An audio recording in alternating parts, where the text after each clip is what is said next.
Welcome to Millennium Counseling Center's podcast, where each week we go in depth into all things mental health, addiction recovery, and being our healthiest and happiest self. Enjoy.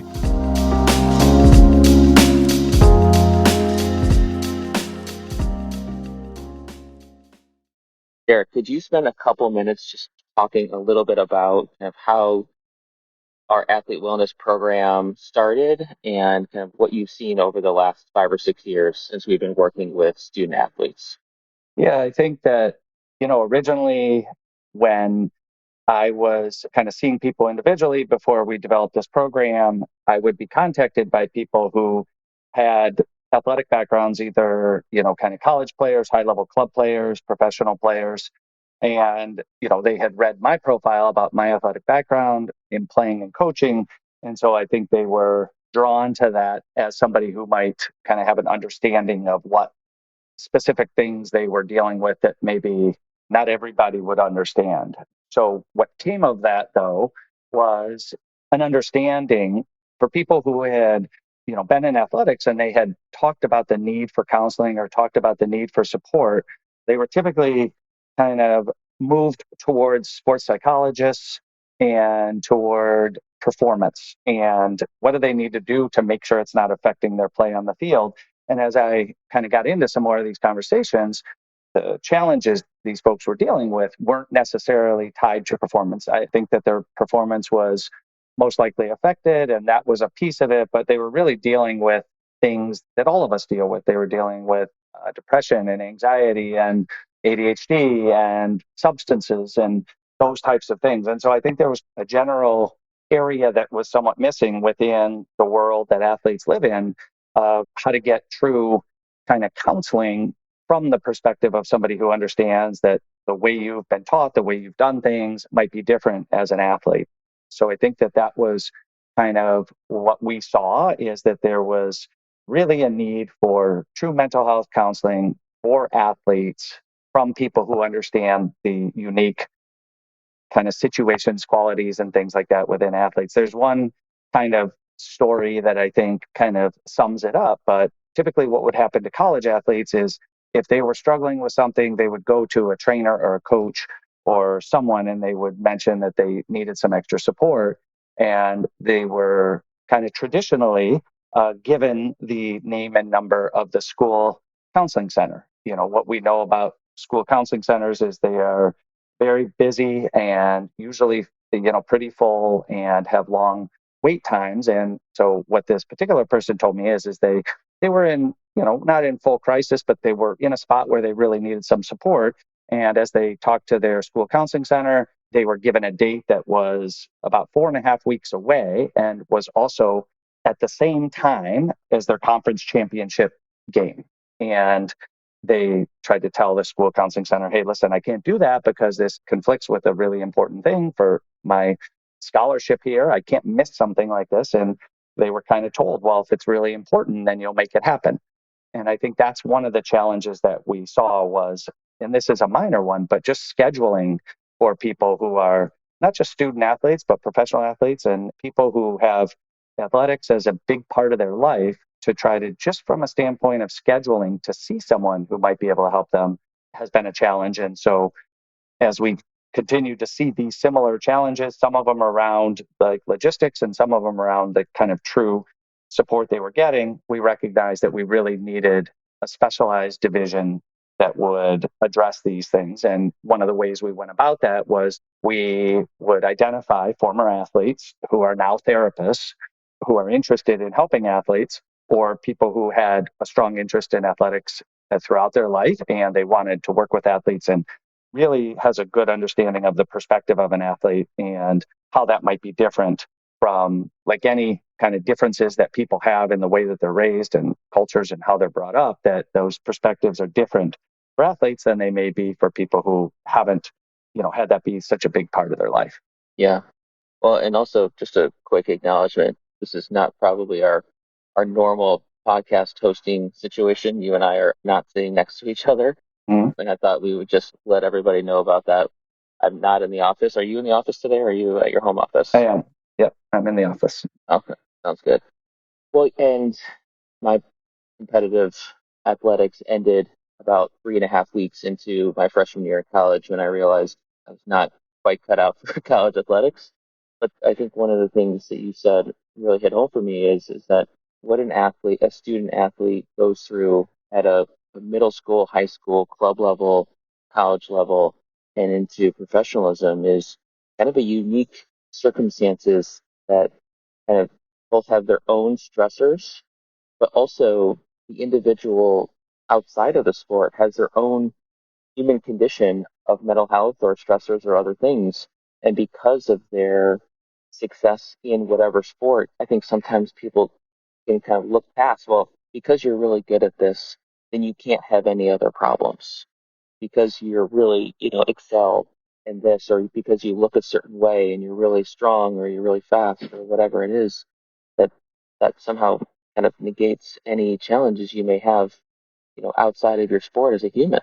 Absolutely. And I think that is part of kind of an old narrative, which has changed, fortunately, and it's continuously changing, and it has. But this is something that created unique challenges for anyone who had been kind of very successful at something or had, really had a outstanding business career, or let's say they were wealthy, or let's say they were very smart.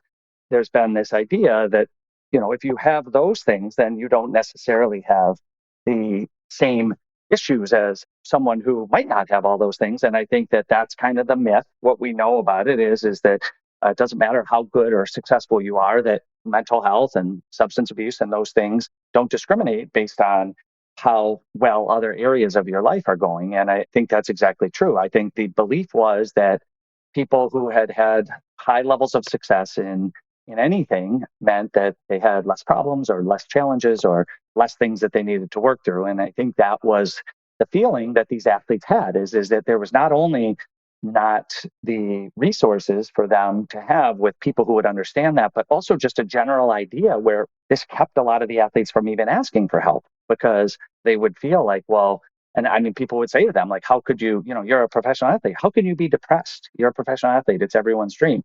So I think that was one of the further challenges is there was a barrier not just to getting quality treatment and appropriate treatment, but there was a barrier just to wanting to ask for it or feeling like they could ask for it. Yeah. So now that we're kind of many years into working with Division 1 and other kind of levels of student athletes, what have you seen as kind of some of the main benefits, and or kind of not even within kind of the individual clients or students, but what are you seeing kind of on an administrative side working, with different organizations? What are you seeing and hearing from them in terms of how this is working or helping them? Yeah, I think it's twofold. I mean, I think organizations, whether it's clubs or colleges or professional organizations, have recognized that this is a need and that they need to try to help find solutions for this and that this is something that's necessary. And there's a lot of different ways to do that.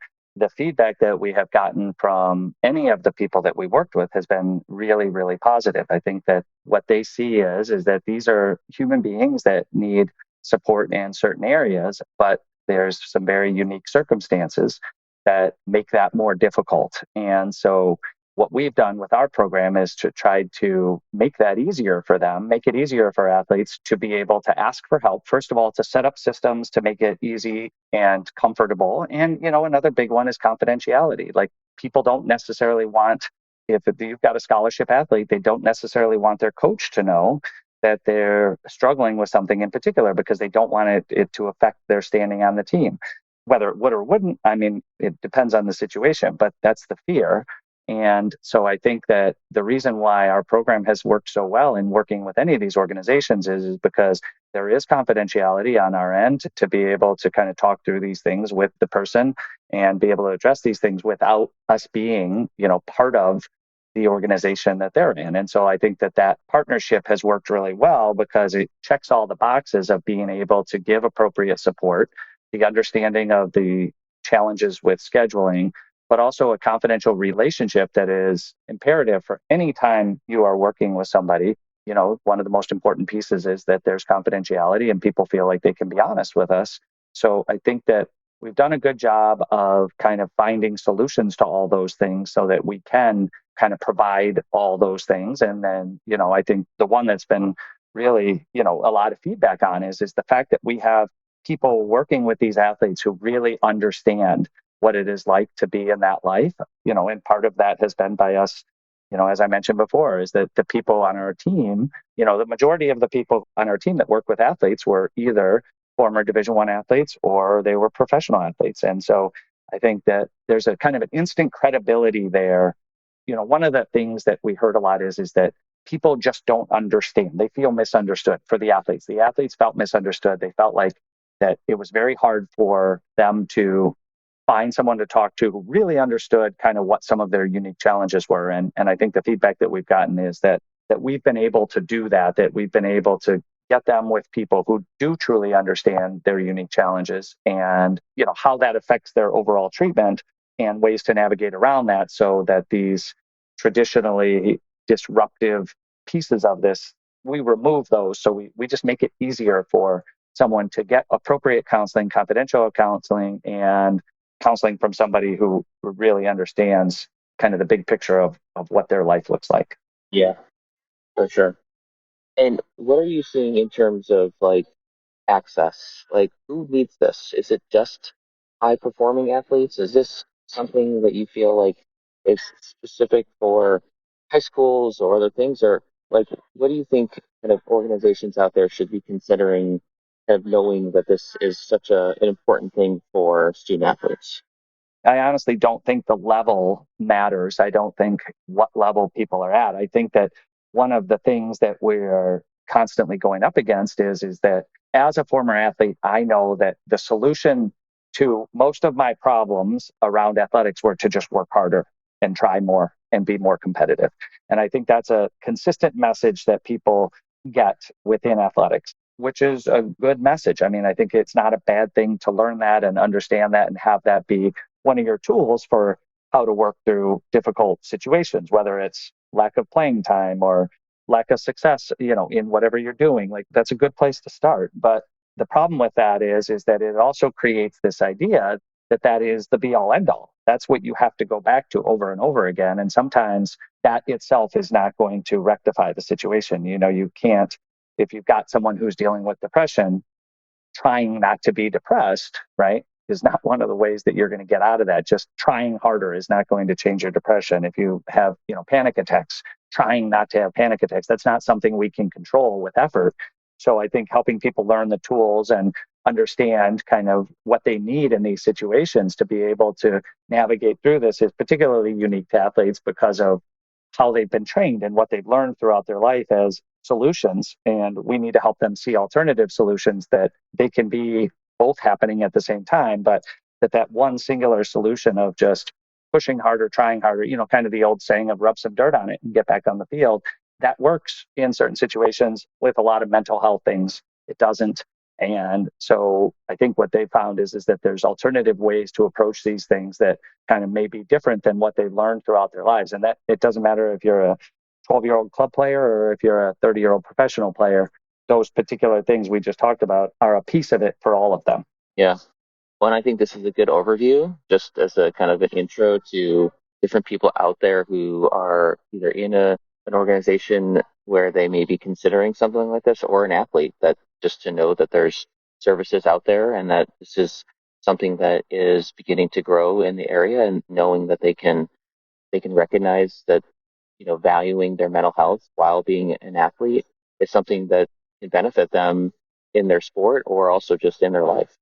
Absolutely. And this is something that is evolving, right? And the openness to doing this type of work for people is getting more and more prominent. And one of the things that we're very proud of is that most of the athletes we see, the way that we end up seeing them is through teammates, meaning that we will work with one person and then they will tell their teammate about us and how helpful it's been. And I think that's something we're very proud of because that tells us that what we're doing is helpful and we're kind of giving people perspectives and helping them navigate through some of these difficult situations, and they're finding value in it. And because they're finding value in it, they're willing to kind of tell their friends and teammates and other student athletes or other athletes on their team that this is a good resource.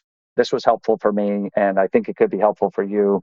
It just so happens that it's in the same this is happening, it's in the same time that there's kind of an explosion of mental health awareness, and also that a number of professional athletes have come out and talked about their mental health struggles and the importance of that. And so the timing of that, we started this almost 10 years ago, but currently right now is really when this is coming into its own, where colleges and people like that are understanding that this is something they need a solution for. And fortunately, since we've been doing it for a while and we're already set up and we already have all the processes in place, we can make it easier for college teams, professional teams, club teams, whatever that is. People are recognizing that this is a necessity, and we kind of make that whole process a little easier for them, both administratively and also individually for the athletes who are looking for that type of support. Great. I'm sure not the last conversation we'll be having about this, but thanks for your thoughts around this, Steve. Yeah, you too.